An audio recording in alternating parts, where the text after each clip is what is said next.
Bonjour Bruno. Bonjour. Alors aujourd'hui, on est dans la serre chaude au domaine des Alonis.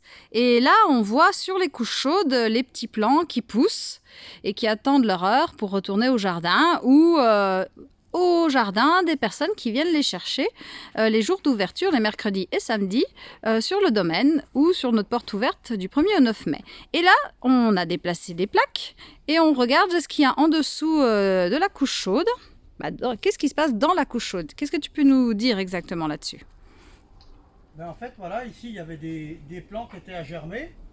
Et demain, on va semer les courges, tous les cucurbitacées demain.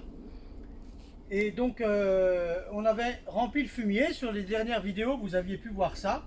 Et là, je suis en train d'enlever la toile pour voir ce qu'il y a dessous et essayer de remettre un petit peu plat parce que le fumier, c'est pas tassé de la même façon partout. Et quand on regarde ici, vous voyez, bon là c'est gratté, mais ici j'ai pas gratté exprès. En fait, on voit plein de petits champignons de partout.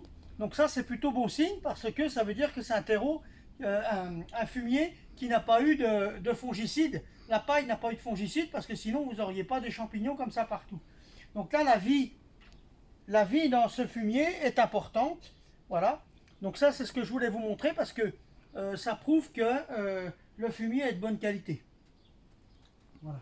Donc là, tu es en train de gratter pour remettre un petit peu à plat. Voilà, c'est ça. Tout simplement, je retire un petit peu parce qu'au milieu, c'est toujours un peu plus tassé. On le fait naturellement un peu plus, en essayant de faire de faire autrement, mais tous les ans, c'est un tout petit peu plus. Ça se tasse plus facilement sur les côtés que sur le milieu. Voilà. Donc après, une fois que ça va être bien remis à plat, tu vas remettre la toile tissée. C'est la toile noire que l'on voit ici. Vous voyez par exemple ici, je vais enlever ça. Par exemple, on voit que le fumier a complètement changé. Mais si on descend un peu, vous voyez, on voit tout de suite que là, c'est encore pas décomposé. Et si on met la main, ça chauffe. Donc là, on est au mois d'avril. Hein, et la couche chaude est installée depuis... Le fin février, le 1er mars, je crois. On doit faire ça le 1er mars. Voilà. Donc là, eh bien, ça chauffe encore. Donc, ça fait 2 mois de chauffe. En sachant que c'était du fumier de bovin, de vache. Hein. Absolument. Voilà. Donc on sait qu'il chauffe doucement, mais plus longtemps.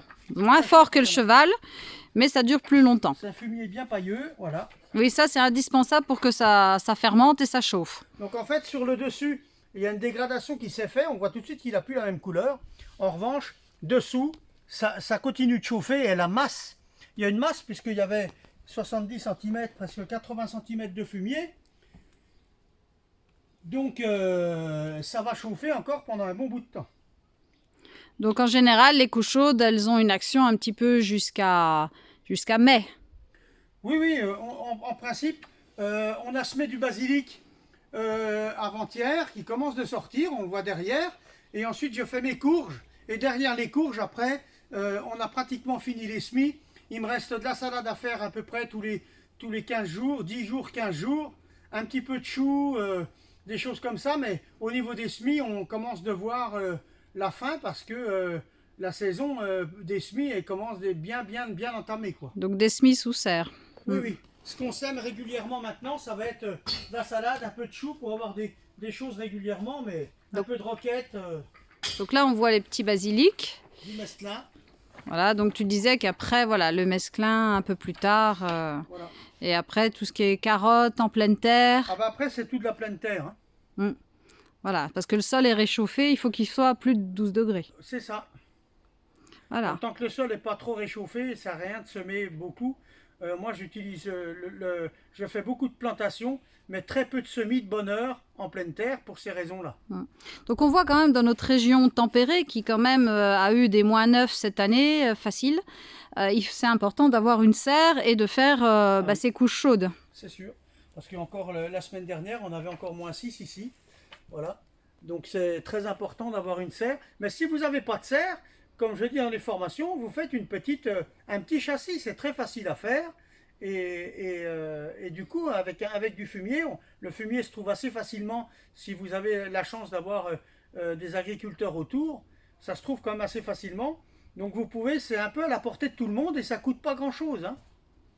Voilà, c'est une bonne chose à fabriquer. Il faut Voilà. un cadre ou alors il faut faire un trou, mais c'est La plutôt seule un contrainte, cadre. c'est que vous devez être là pour ouvrir, fermer et gérer ces couches. Mais autrement, financièrement parlant, c'est à la portée de tout le monde à partir du moment que vous avez de la place. Alors je vois qu'il y a une structure qui est par-dessus la couche chaude en métal. Oui. Donc elle sert à quoi? Et ben en fait, cette structure en fait, sert à couvrir les plants quand ils viennent d'être semés. Donc c'est une armature qui est démontable. Voilà, tout est démontable. Voilà. Et Et du- ensuite, on déroule le film dessus comme ça. Vous l'avez déjà vu dans d'autres vidéos. Avec une manivelle. La poignée est de l'autre côté, mais voilà. Vous avez juste à dérouler comme ça et vous maintenez la température dessous. Et par contre, il y a toujours un peu d'air. Donc l'avantage de ça, c'est que l'air reste quand même un peu dessous et ça évite d'avoir les champignons pathogènes. Parce que là, c'est des champignons, des bons champignons, mais vous avez aussi les champignons pathogènes. Et ceux-ci, il faut éviter qu'ils viennent. Voilà, donc là c'est des décomposeurs qu'on a là. Voilà. Voilà, qui vont transformer en humus. Voilà. Alors que les autres, en fait, les champignons pathogènes, ça va être le botrytis, le pythium, des choses en fait qui vont porter préjudice à vos semis. Oui, donc à éviter, l'aération est très importante sous Oui. serre. C'est ça. D'accord, merci Bruno. Merci. À bientôt au domaine d'Alenis. Au revoir. Au revoir.